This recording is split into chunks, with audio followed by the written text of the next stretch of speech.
llegar al éxito, pero voy a utilizar la palabra éxito o que te vaya bien en la vida, y eso lo podemos ver y lo podemos denotar, pero muy pocos podemos analizar el tema de cuando surgen los problemas y situaciones adversas. Te voy a poner un ejemplo. Todos hemos escuchado meses atrás, celebramos el tema de la resurrección, y se celebra el tema de la resurrección, y celebramos que Jesucristo resucitó, y celebramos que Jesucristo venció a la muerte, pero en ocasiones olvidamos que el día viernes a Jesucristo se le crucificó. Y en ocasiones olvidamos que a Jesucristo le tocó lidiar con personas que lo negaron, con personas que lo traicionaron, con personas que lo llamaron Belcebú, con personas que le dijeron que era un enviado del diablo, con personas que lo señalaban y le decían que era un falso profeta. Solamente recordamos, y gloria a Dios por ello, que al tercer día resucitó y que su resurrección es nuestra resurrección. Y Pablo escribe en los Romanos todo en concerniente a la resurrección.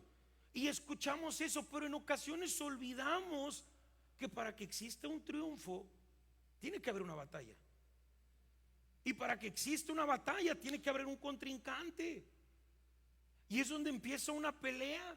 Y en ocasiones no dimensionamos que sí podemos ser victoriosos en Jesucristo, pero hay ocasiones que tenemos que lidiar con ciertas cosas. Y hay una frase que la tuve que anotar porque hay ocasiones que quiero ser muy puntual, y dice: los tiempos difíciles crean hombres fuertes, los hombres fuertes crean tiempos fáciles, los tiempos fáciles crean hombres débiles, los hombres débiles crean tiempos difíciles.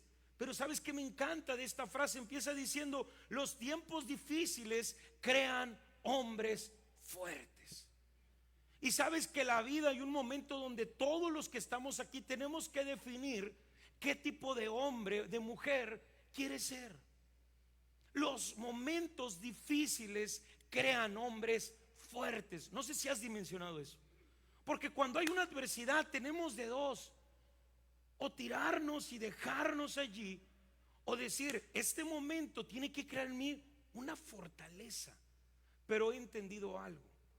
¿Sabes dónde, cuál es muchas veces nuestro trampolín, nuestro impulso?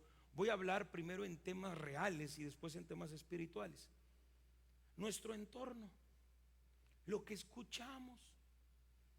¿Sabes? Hace 8 días que te platicaba el tema de las mamitas, y que yo le decía a las mamitas: tú deja que tu hijo sueñe, deja que tu hijo anhele. Si tu hijo te dice que quiere ir a la luna, dile: tú puedes ir a la luna, hijo, tú ve a la luna. Ya alguien se encargará de aterrizar el sueño, pero tú tienes que ser el primero que fomente que tu hijo, que tu hija sueñe. Y sabes que en la vida de los adultos es exactamente igual. Quien te rodea muchas ocasiones es quien aumenta tu sueño, apoya tu sueño, impulsa tu sueño. Es quien frustra tu sueño, debilita tu sueño, transmite temor a tu sueño. Y es donde empieza un momento difícil.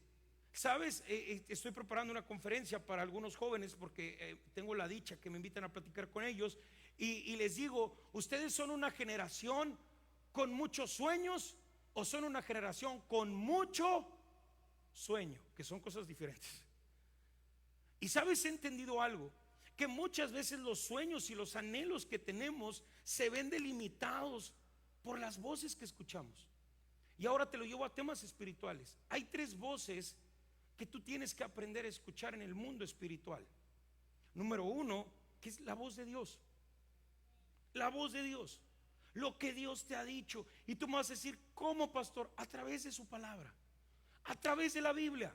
Número 2, hablando en temas espirituales, y perdón que te lo diga yo, pero por eso siempre es importante tener un pastor, porque tienes que aprender a escuchar la voz de tu pastor, porque es la persona que Dios ha instituido para guiarte, para bendecirte, para darte un consejo, para darte una opinión. Y número 3, hablando en temas terrenales y reales, tienes que aprender a escuchar, si viven, la voz de tus padres. Hablo para los adolescentes y los jóvenes. Son las personas que Dios utiliza para bendecirte. Y sabes, quiero que vayas conmigo ahí en tu escritura, por favor. Hay una cita que me encanta, que de ahí parte todo. Romanos capítulo 10, versículo 17. Romanos capítulo 10, versículo 17. Y fíjate lo que dice la palabra de Dios en Romanos capítulo 10, versículo 17. Así que la fe es por el oír, y el oír por la palabra de Dios. Pero digo, no han oído, antes bien por toda la tierra ha salido la voz de ello, hasta los fines de la tierra sus palabras. Pero el versículo 17 dice, así que la fe es por el oír, y el oír por la palabra, ¿qué dice? De Dios. ¿Qué tan importante es aprender a escuchar la palabra de Dios? Saber los planes de Dios, los pensamientos de Dios. Voy a utilizar una historia a tema de puente para llevarte a la historia que Dios quiere hablarte. Pero no sé si recuerdas, todos hemos escuchado la historia de José el soñador, y ponemos a José el soñador como el José el de los sueños. Pero yo quiero que dimensiones que Dios le había hablado a él y le había dado un sueño. Pero para que ese sueño se cumpliese, pasaron un sinfín de cosas. Un sinfín. Durante todo este mes hemos estado hablando sobre el tema de la formación de nuestro carácter. Y sabes, a José los hermanos lo venden, termina siendo un esclavo, está en la cárcel, se lo llevan, antes de estar en la cárcel se va como esclavo, después resulta que lo acusan de violación. Esto llama mucho mi atención de José, ¿eh? Esto es una super historia. Imagínate, José sale corriendo sin ropa, y luego todavía dice, es que esta señora quería abusar de mí. Tú lo hubieses creído. Pues mira la cara que pusiste. No, hombre, ¿qué lo va a creer, pastor? ¿A poco no? Imagínate, José, tener que lidiar contra el rechazo de la sociedad, contra el señalamiento, empezar tu vida diciendo que Dios te ha dado un sueño, y años después estar prisionero porque te acusan de una medianamente intento de violación. Analiza ese proceso tan difícil. Yo sé que a lo mejor tú dices, pastor, yo no estoy viviendo eso, pero a lo mejor estás viviendo otra circunstancia. Ver cómo el matrimonio se está cayendo a pedazos, ver cómo la relación con tus hijos no funciona, por más de que intentes ser el padre, la madre modelo, no funciona.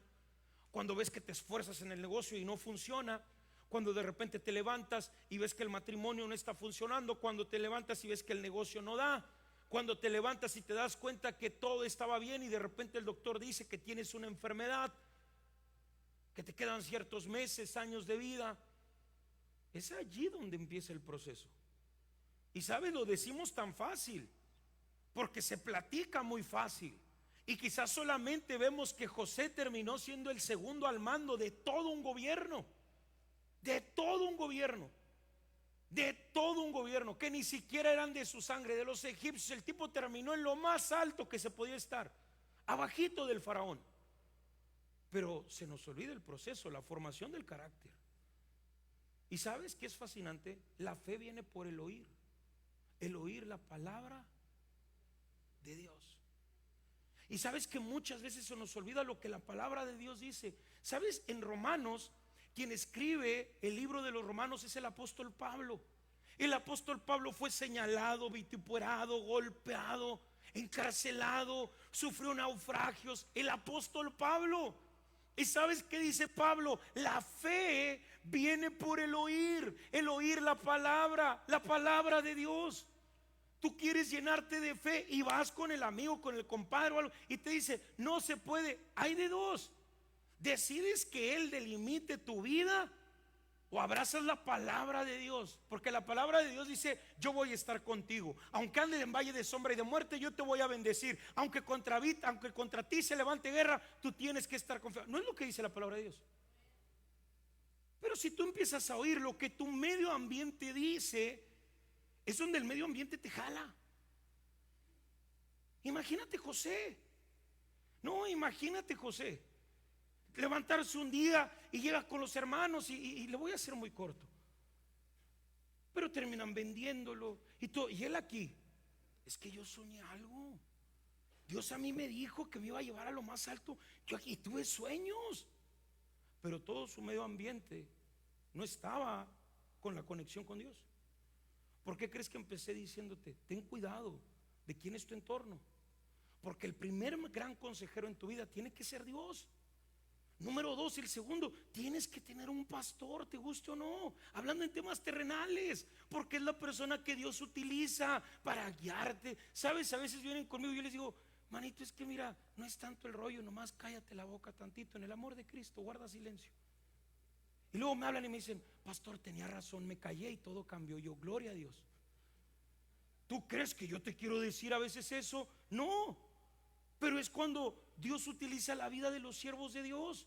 Y número tres, tú que eres adolescente, que dices, bueno, ¿a quién más? Tus padres.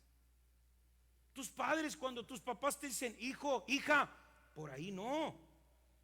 Por ahí no, cabezón, no. Yo ya pagué el precio, no es allí. Dios está utilizando la vida de tus padres para guiarte. Quiero que vayas conmigo en tu escritura, por favor. Esta historia me encanta. Primero de Samuel, capítulo 17.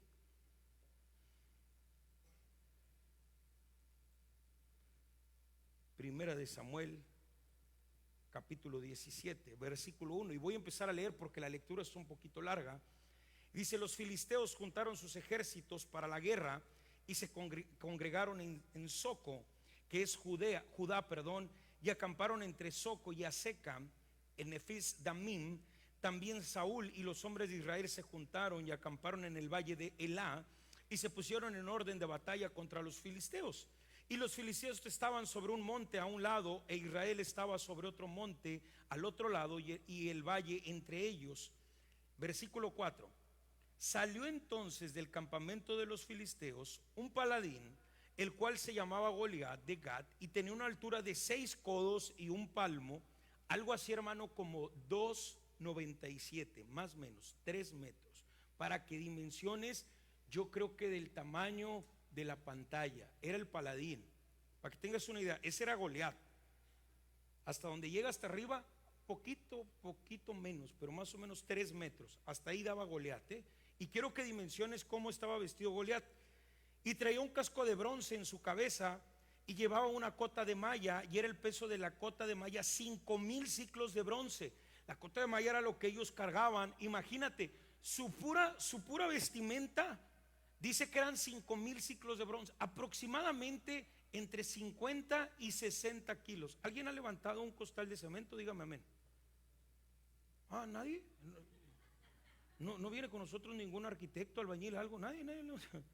¿Alguien ha levantado algo más o menos de 50 kilos? ¿Verdad que 50 kilos dices, ay, ya calan? El tipo nomás era lo que traía para cuidarse. A lo mejor tú dices, imagínatelo, ¿no? Para empezar, de ese tamaño, con una cota de cerca de 50 kilos, el tipo de 3 metros. Sobre sus piernas traía grebas de bronce y jabalina de bronce entre sus hombros. El asta de su lanza eran como un rodillo de telar, y tenía el hierro de su lanza 600 ciclos de hierro, e iba su escudero delante de él. 600 ciclos es aproximadamente, para que tengas una idea, cada ciclo más o menos, imagínatelo, depende, pero ellos dicen que eran como 40 kilos, lo que traía la pura lanza. Imagínate, la pura lanza eran como 40 kilos que traía este tipo, nomás para que dimensiones. Y versículo 8 dice: y se paró y dio voces a los escuadrones de Israel diciendo: ¿para qué os habéis puesto en orden de batalla? ¿No soy yo el filisteo y vosotros los siervos de Saúl? Escoged entre vosotros un hombre que venga contra mí. Si él pudiere pelear conmigo y me venciere, nosotros seremos vuestros siervos. Y si yo pudiere más que él y lo venciere, vosotros seréis nuestros siervos y nos serviréis. Y añadió el filisteo: hoy yo he desafiado al campamento de Israel, dadme un hombre que pelee conmigo. Oyendo Saúl y todo Israel estas palabras del filisteo, se turbaron y tuvieron gran ¿qué? Ok, miedo. Yo quiero que dimensiones. ¿A quién empezó a escuchar Saúl? Al filisteo. Romanos, ¿qué nos dice? La fe viene por el oír la palabra de quién. ¿Cuál fue el problema de estos? Nosotros lo decimos a toro pasado, pero ¿cuál fue el problema de estos? Que todavía dice: ustedes israelitas vienen y se ponen en un orden de batalla contra mí. ¿Por qué viene la fe? Por el oír. Y me encanta que tú lees en Primera de Samuel, que lo que hace es que nos da una descripción gráfica de todo lo que tenía Goliat. Y sabes que ese es el problema que tenemos en este momento. Los problemas yo te puedo decir que los tenemos descritos de manera gráfica. Lo voy a decir con todo respeto. Tú escuchas que te dicen: tienes hipertensión. ¿Y qué es lo primero que todos hacemos? Agarramos el teléfono, abrimos ahí el navegador. Hipertensión, ¿qué es? ¿Cuánto tiempo de vida? ¿A poco no? ¿Cuáles son las causas? ¿Qué es lo que empieza a pasar? Tienes diabetes grado 5. ¿Y qué es lo primero que hacemos? Diabetes grado 5. Y empiezas a leer. Empiezan a salir manchas, esto, los codos. Te dicen: tienes leucemia. Leucemia. ¿Cómo se muere alguien que tiene leucemia? Y empiezas con la descripción gráfica. ¿Y a poco no así es? Tenemos la descripción gráfica. La descripción gráfica de los problemas que tenemos. Si tienes problemas en el matrimonio, lo primero que empiezas a buscar es: ¿qué pasa cuando el matrimonio se está acabando? ¿Cómo crecen unos hijos sin papá y sin mamá? ¿Cómo? Porque empiezas a buscar la descripción gráfica de lo que estás viviendo. ¿Y sabes qué es lo que pasa cuando dejas que esa circunstancia se agudice en tu vida? Van a pasar dos cosas. Termina diciendo: dice, se turbaron y tuvieron gran miedo. ¿Cómo vas a estar tranquilo? ¿Cómo vas a estar tranquilo si sabes todo lo malo de una enfermedad? Sabes que en la antigüedad la gente decía que los reyes eran de sangre azul. ¿Y sabes por qué? Porque una de las causas de la sangre, cuando la sangre se pone de ese color más o menos azulesca, dicen que es cuando tienes leucemia. Entonces ellos morían y los reyes decían: mira, el rey tiene sangre azul. Y todavía el rey en la muerte quedaba como alguien de nivel, porque la gente se cortaba y decía: mi sangre es roja. Imagínate toda la gente deseando tener sangre azul. Por eso dicen que la ignorancia da poder. Y el tipo había muerto porque tenía leucemia. Y toda la gente: yo quisiera tener la sangre azul. ¿Estás seguro de lo que estás pidiendo? Ahora te lo llevo a temas espirituales. ¿Cuál fue el problema de los israelitas? ¿Cómo le vas a prestar tus oídos al que es tu oponente? ¿Cómo le prestas tus oídos? Ahora te lo pongo espiritualmente. ¿Cómo le prestas tus oídos al diablo? Todo comentario que llegue para destruir a tu vida es un comentario que viene de parte de Satanás. Esa grábatela. Cuando llegue alguien y te diga: no, es que usted es un divorciado. Y un divorciado, ese comentario viene de parte de Satanás. Tú no eres un divorciado. Esa es la etiqueta que la sociedad te pone. La sociedad te pone una etiqueta de divorciado, de dejado, de quizás abandonado, de huérfano, de viudo. Esas son de problemático, de adicto. Esas son las etiquetas que la sociedad te pone. Pero cuando usted se acerca a Jesucristo, hay una sola etiqueta que usted debe de tener en su vida, y es que usted es un hijo de Dios. ¿Cuántos damos gloria a Dios por ello? Eso es prestarle los oídos a Dios. El problema es que cuando usted deja que el diablo lo aconseje, ¿tú crees que el diablo te va a aconsejar bien? ¿Tú crees? La vez pasada, voy a tomar este lugar tan difícil de ser el lado malo. Acá tenemos un gimnasio en la iglesia y jugamos básquetbol, y me acuerdo que me tocó jugar. Y yo estaba con el chico que me estaba cubriendo, no sé cómo se dice. Ahí estaba, y le dijeron: no te le despegues al pastor. Y estaba como chicle. Y recuerdo que él estaba, yo le decía: cada vez que te la pasen, hijo, tú tira, tú puedes tirar, tú tira. Y yo sabía que no sabía tirar. Entonces se la pasaban y en media cancha tiraba, hasta que el otro equipo: no le tires, no le hagas caso al pastor. En ese momento no era el pastor, era el oponente. Y yo le decía: tú agárrala y tira, tú puedes, tira. Pero yo sabía que no lo iba a hacer, o que lo iba a hacer mal. Él agarraba y tiraba de cualquier lado, tiraba. ¿Tú crees que el diablo te va a dar un buen consejo? Estás pasando un momento de crisis, de enfermedad, y luego el diablo empieza a decirte: de eso se ha muerto el 85% de la población que se les ha diagnosticado esa enfermedad. ¿Cómo crees que va a estar tu corazón? Turbado y con gran ¿qué? Miedo. Y empiezas a ver la enfermedad. Estás teniendo problemas en el matrimonio y llega tu comadre y te dice: así empezó el mío. ¿No, verdad? así te dice la comadre. Así empezó y fíjate cómo acabamos. Así empezó, igualito que tú, comadre. Así empezó. Y todavía la comadre, para santificar la ponzoña que está metiendo, dice: así empezamos, comadre, pero gloria a Dios está contigo. A ver, me avientas la ponzoña y después me dices: Dios está en medio de la ponzoña. No, no dice la escritura: encomienda a Jehová tu camino, confía en él y él ¿qué hará? Hará. Pero llegan, así empezó. Los hijos igual, cuando empieza un hijo rebelde y llega ahí el familiar y te dice: ten cuidado porque así empiezan los niños, y después de esto siguen las adicciones, y después de esto siguen las majaderías, y empiezas, ¿no? Todos esos comentarios, imagínate que es Goliat parándose delante de ti diciendo: mira mi malla, mira mi casco, mira mi lanza, mira cuánto mido. Y todo eso te va a provocar siempre turbulencia y gran temor. Pero viene la parte que me encanta de esta historia. Cuando un hijo de Dios, ¿cuántos somos hijos de Dios? Dígame amén con ganas. Cuando un hijo de Dios aprende a saber que el ser hijo de Dios te da una identidad. Y cuando tú tienes una identidad establecida, sabes quién es tu padre y sabes que en el caminar diario nunca estás solo porque vas con papá. ¿Cuántos decimos amén? Esa es la bendición, que en tu caminar diario no caminas solo, Dios está contigo, porque la Biblia dice: no he visto justo desamparado. O sea, no creas que nada más dices: es que Dios es mi papá, y Dios te avienta y te dice: ay, nos vemos, voy por cigarros, ahorita vengo. No, Dios va contigo. Él ha prometido estar 24/7 con nosotros. Y cuando tú sabes que Dios es tu principal consejero, escucha lo que pasa. Quiero que sigas leyendo conmigo. Esta parte de la historia me encanta. Versículo 12: y David era hijo de aquel hombre efrateo de Belén de Judá, cuyo nombre era Isaí, el cual tenía 8 hijos. Y en el tiempo de Saúl este hombre era viejo y de gran edad entre los hombres, y los 3 hijos mayores de Isaí habían ido para seguir a Saúl a la guerra. Y fíjate lo que sigue diciendo: y los hombres de sus 3 hijos habían ido a la guerra, que eran Eliab el primogénito, el segundo Abinadab y el tercero Samá. Y David era el menor.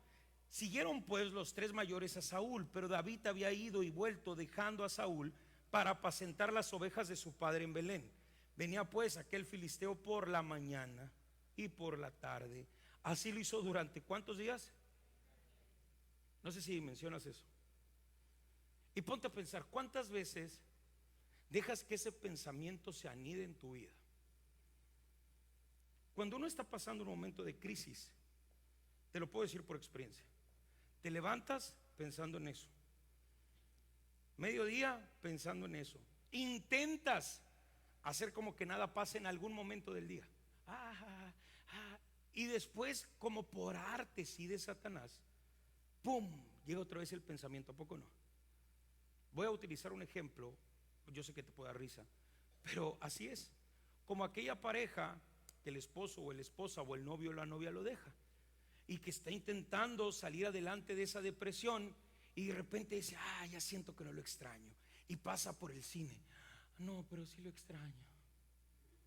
Y ya se voltea del cine y dice: no. Y después pasa, aquí cerca de la iglesia hay una plaza del Hotel Jardín, y después pasa y dice: es que aquí venía con él, y otra vez te quieres. Y tú no, le sigues adelante, ya no ves la plaza. Y después adelante ves las hamburguesas del viejo le encantaban las hamburguesas. ¿A poco no? Y después más adelante está Compartamos Banco: me dejó encharcada. ¿A poco no? O sea, algo así. Y dices: me dejó aquí. Y tú quieres intentar como que nada pasa, y estás lidiando entre los pensamientos. Estás tratando de sacar esos pensamientos y pareciera, ¿sabes cuántas veces Goliat fue? 40 días. Si hasta para contarlos uno se cansa. 1, 2, 3, 4, 5, 6, 7, 8, 9, 10, 14, 15, 16, 17, 18, 19, 20, 21, 22, 23, 24, 25, 26, 27, 28, 29, 30. Me faltaron dedos o me sobraron, pero fueron 40. 40 días.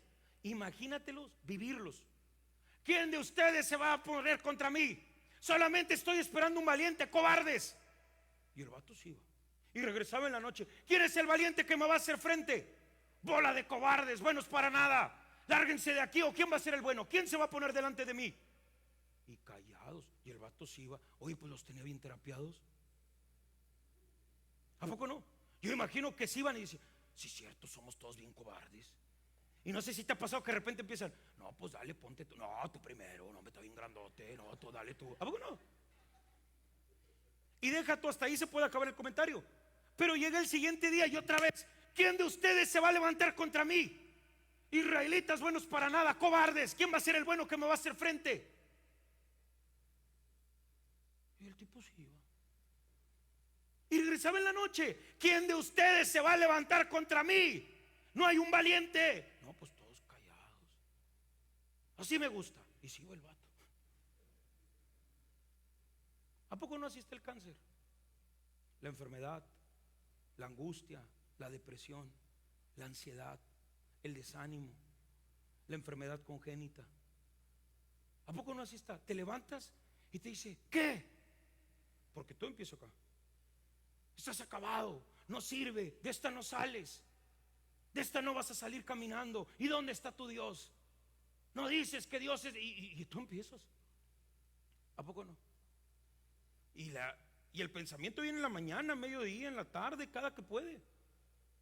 Pero para esto, acuérdate, tiempos difíciles crean hombres ¿qué? Fuertes, valientes. ¿Cuántos queremos ser valientes en el nombre de Jesucristo? Vaya conmigo, si me pueden ayudar acá arriba, por favor. Fíjate lo que sigue diciendo. Versículo 14: y David era el menor, siguieron pues los tres mayores, pero David había ido y vuelto dejando a Saúl para apacentar las ovejas de su padre. Venía pues aquel filisteo por la mañana y por la tarde, y así lo hizo durante 40 días. Y dijo Isaí a David, su hijo: toma ahora para tus hermanos un efá de este gran tostado y estos 10 panes, y llévalo pronto al campamento de tus hermanos. Y estos 10 quesos de leche los llevarás al jefe de los 1000, y mira si tus hermanos están buenos, y toma prenda de ellos. Y Saúl y ellos y todos los de Israel estaban en el valle de Elá, pelando contra los filisteos. Se levantó pues David de mañana, y dejando las ovejas al cuidado de un guarda, se fue con su carga como Isaí le había mandado, y llegó al campamento cuando el ejército salía en orden de batalla y daba el ejército de combate. Y se pusieron en orden de batalla de Israel y los filisteos, ejército frente a ejército. Entonces David llegó, dejó su carga en la mano de al que guardaba el bagaje, y corrió al ejército. Y cuando llegó, preguntó por sus hermanos si estaban bien. Mientras él hablaba con ellos, he aquí aquel paladín que se ponía en medio de los dos campamentos, que se llamaba Goliat el filisteo de Gat, salió de entre las filas de los filisteos y habló las mismas palabras, y oyó David. Y todos los varones de Israel que veían a aquel hombre huían de su presencia y tenían gran temor. Y cada uno de los de Israel decía: ¿no habéis visto a aquel hombre que ha salido? Él se adelanta para provocar a Israel. Al que le venciere, el rey le enriquecerá con gran riqueza y le dará su hija, y eximirá los tributos a la casa de su padre en Israel. Entonces habló David a los que estaban junto a él diciendo: ¿qué hará el hombre que venciera a este filisteo y quite el oprobio de Israel? Porque ¿quién es este filisteo incircunciso para que provoque a los escuadrones del Dios viviente? Y el pueblo le respondió las mismas palabras diciendo: así se hará al hombre que venciere. Y oyendo hablar, presta atención al versículo 28.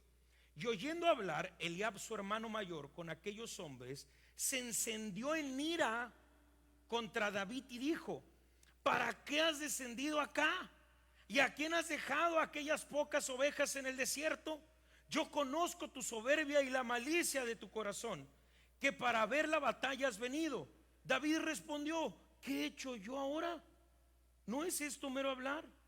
Y apartándose de él hacia otros, preguntó de igual manera, y le dijo el pueblo las mismas respuestas que dice. Yo quiero que preste atención. Eliab, antes citado, era uno de los 3 hermanos mayores de David, eran 8. Resulta que David baja porque era el menor. Estos 3 andaban en la guerra. Y me encanta porque yo me imagino a David sin conocimiento de causa, llegando y viendo al gigantón que llega y les canta un tiro. Y David dice: ¿y este qué onda? Y los otros asustados: es que este viene y nos canta un tiro. Y el rey dice que los va a eximir, que le va a dar a la hija y que le va a dar riqueza y no sé qué más cosas. Esas nomás fueron las que citaron, pero pues va a pegar el que mate a ese. Y entonces llega Eliab, que no lo justifico, pero cuando tú abrazas el momento de temor y eres parte del momento de temor y de angustia, tu corazón es lo que va a arrojar siempre. Yo por eso he aprendido algo en la vida. Cuando yo veo que alguien te critica, te señala, te dice, o a mí me dice, es que yo veo lo que traen en el corazón nada más. Tu boquita refleja lo que trae tu corazoncito. Esa yo la tengo bien guardada y grabada. Cuando alguien llega y me empieza a decir, es que esto, es que aquello, es que, yo digo, ¿y cómo ha de traer el corazón? Yo no lo juzgo. Y me encanta que David hace lo mismo. El hermano le dice, ¿por qué has venido hasta acá? ¿En qué momento le dice, soberbio? Pues si el tipo está cuidando ovejas. Al tipo fue para llevarles lonche y para avisarle al papá que seguían vivos. ¿Cierto o falso? Y el carnal le dice, soberbio. Y me encanta, dice, pues si yo nomás estoy hablando. Yo nomás estoy hablando. Pero aquí vas a notar la diferencia. Quiero que prestes atención. Versículo 30. Y apartándose de él hacia otros, preguntó de igual manera, y le dio el pueblo la misma respuesta de antes. Fueron oídas las palabras que David había dicho, y las refirieron delante de Saúl, y él lo hizo venir. Y dijo David a Saúl, no desmaye el corazón de ninguno a causa de él. Tu siervo irá y peleará contra este. ¿Qué dice? Yo quiero que prestes atención a algo. ¿Cuál es la diferencia que traía David, aparte del corazón y de la presencia de Dios, contra todos los israelitas que estaban en orden de batalla? Una importantísima. David no llevaba 40 días escuchando las palabras de Goliat. ¿Sí me estoy explicando? Tú vas a hablar de lo que has escuchado. La fe viene por el oír la palabra de ¿quién? ¿Te acuerdas que dijimos eso al principio? ¿Cuál fue el problema de los israelitas? 40 días, sas. Yakusá empezó. Ahí salió la canción. Ya está, sas. 40 días. 40 días.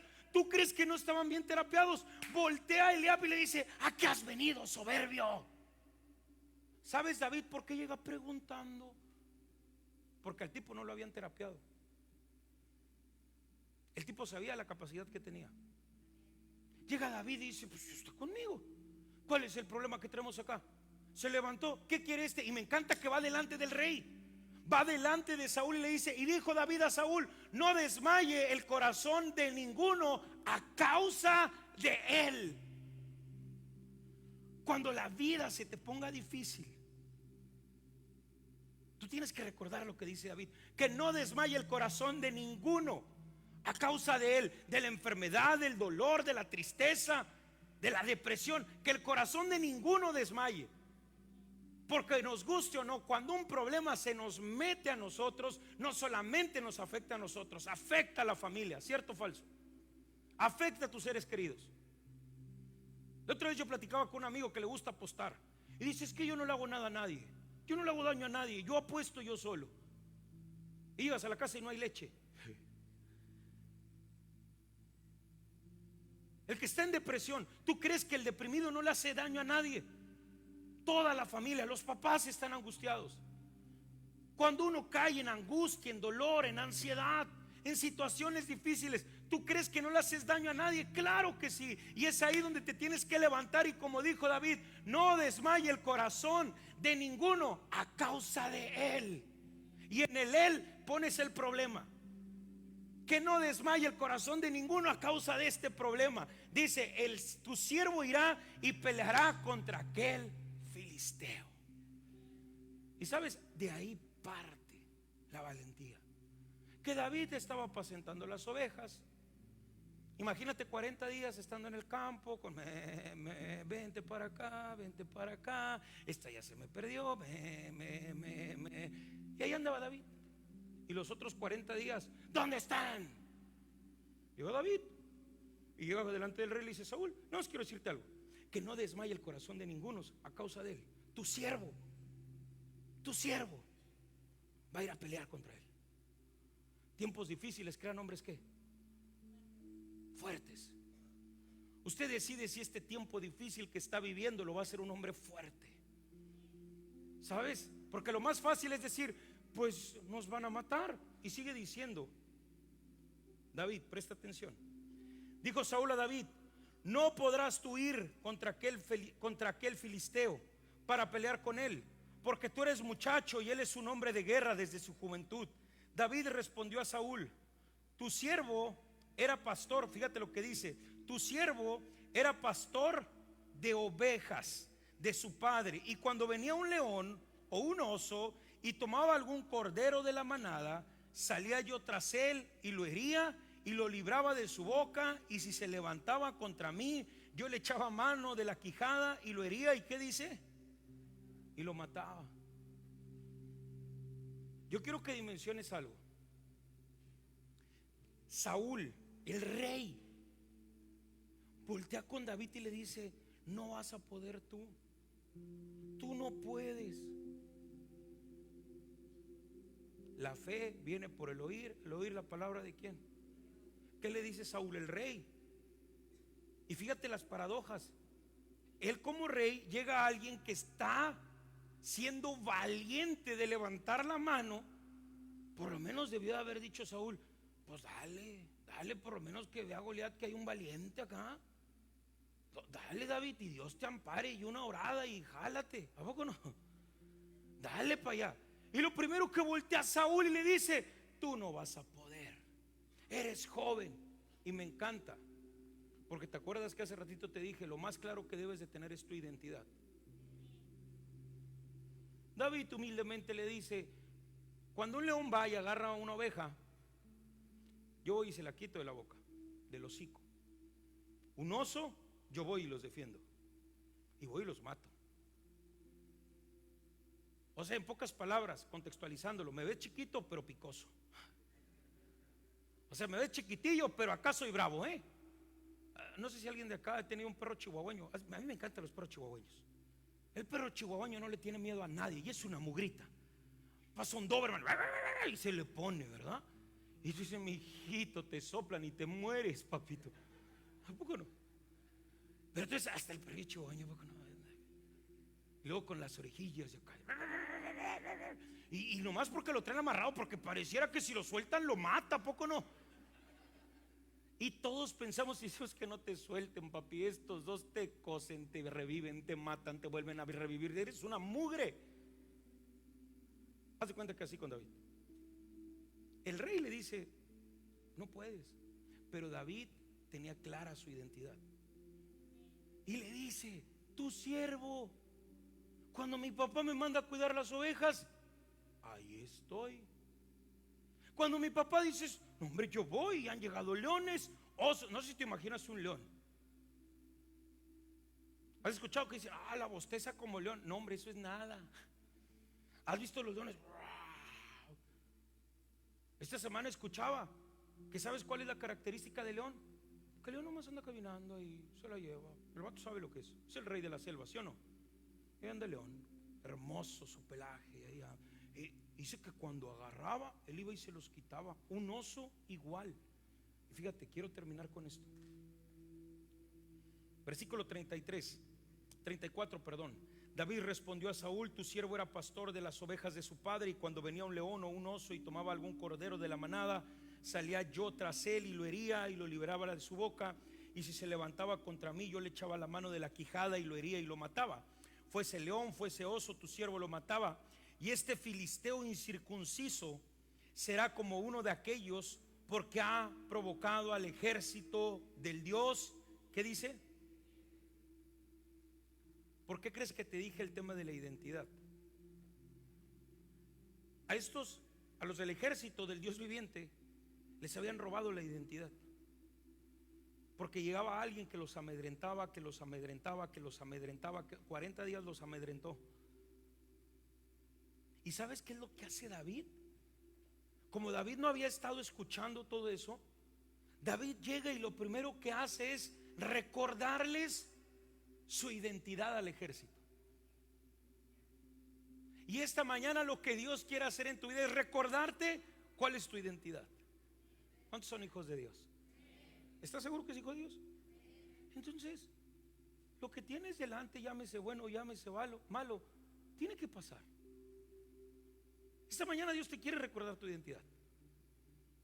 No eres un enfermo, no eres un canceroso, no eres un dejado, no eres un fracasado, no eres alguien vicioso. Eso es la etiqueta que nos pone la sociedad. Porque vienen y te lo dicen todos los días, todos los días, todos los días. Satanás llega y te dice: ¿cómo le vas a hacer si no has podido dejar esto? ¿Cómo le vas a hacer si no has podido superar aquello? ¿Cómo le vas a hacer si no has podido? Y esta mañana llega David con el ejército y le dice: hey, ¿cómo va a pasar esto? Y me encanta, dice: fuese león, fuese oso, tu siervo los mataba, y este filisteo incircunciso será como uno de ellos, porque ha provocado. No llega David y les dice: ha provocado estos cobardes, que tiene el derecho de decirlo, ¿a poco no? A estos sacatones, sacatito para el conejo. Imagínate, David, ¿no? Estaría padre que la Biblia dijera así: y les echó sacatito para el conejo, porque eran cobardes. Porque la historia marca que nadie se paró y habló. David regresa a darles una identidad. David regresa y les dice: tranquilos, quiero recordarles algo. Ustedes son el ejército de Dios, pero no de cualquier Dios. No sé si dimensionas la diferencia entre el vivo y el muerto. A mí me he escuchado muchas veces que dicen: ay, es que me da miedo, porque ay, se vaya ahí, se oye como que anda un fantasma, está muerto. Pastor, ¿no le da miedo eso de que la otra vez me decía uno: no le da miedo que se le suba el muerto? No sé si has escuchado esa expresión en México. Digo, me da miedo que me persigan unos vivos. ¿Los muertos qué? David entiende la diferencia que hay. David dice: porque han provocado al ejército del Dios. Entonces el Dios al que tú y yo servimos, el Dios al que tú y yo adoramos, el Dios al que tú y yo hemos venido a proclamar, es un Dios vivo. A ver, yo creo que no le quedó muy claro. El Dios al que tú vienes a buscar es un Dios ¿qué?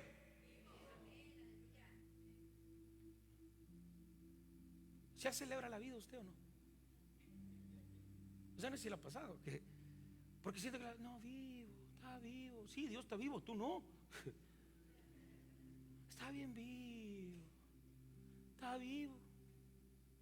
No, yo quiero que analices algo. La enfermedad te ha robado el gozo, la angustia te ha robado el gozo, la depresión te ha robado el gozo. Y esta mañana Dios quiere regresar y decirte: hey, eres mi hijo, eres mi hija, y el Dios que es tu Padre es un Dios vivo. ¿Cuántos tenemos un Dios vivo? Dele un aplauso a nuestro Dios, porque Dios es un Dios vivo, vivo, vivo.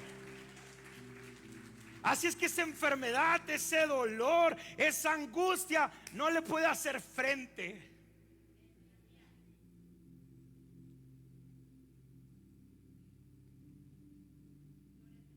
Porque celebramos un Dios vivo. ¿Sabes qué? Esa es la diferencia. El Dios al que tú y yo servimos no está muerto. David llega y le recuerda la identidad. Eres parte de un ejército de Dios, pero el ejército del Dios al que servimos es un Dios vivo. Y lo demás es historia. O sea, el gigante de David agarra 3 piedras, ¡zas!, lo tira, vámonos, se acabó la historia y ya se muere. Se acabó el problema. Porque David entendió que todo depende de las voces que escuchan. El hermano le dijo que no fuera soberbio. El rey le dijo: te van a matar. Y sabes, David había entendido su identidad. Así que esta mañana no importa lo que te digan, no importa lo que te señalen, no importa lo que te quieran poner de etiqueta. Esta mañana tú perteneces a un ejército de Dios viviente. ¿Cuántos damos gloria a Dios? Pero dale un aplauso una vez más a Dios. Dile: Padre, tú sigues estando vivo. Aleluya. Mire, póngase sobre sus pies esta mañana. Póngase.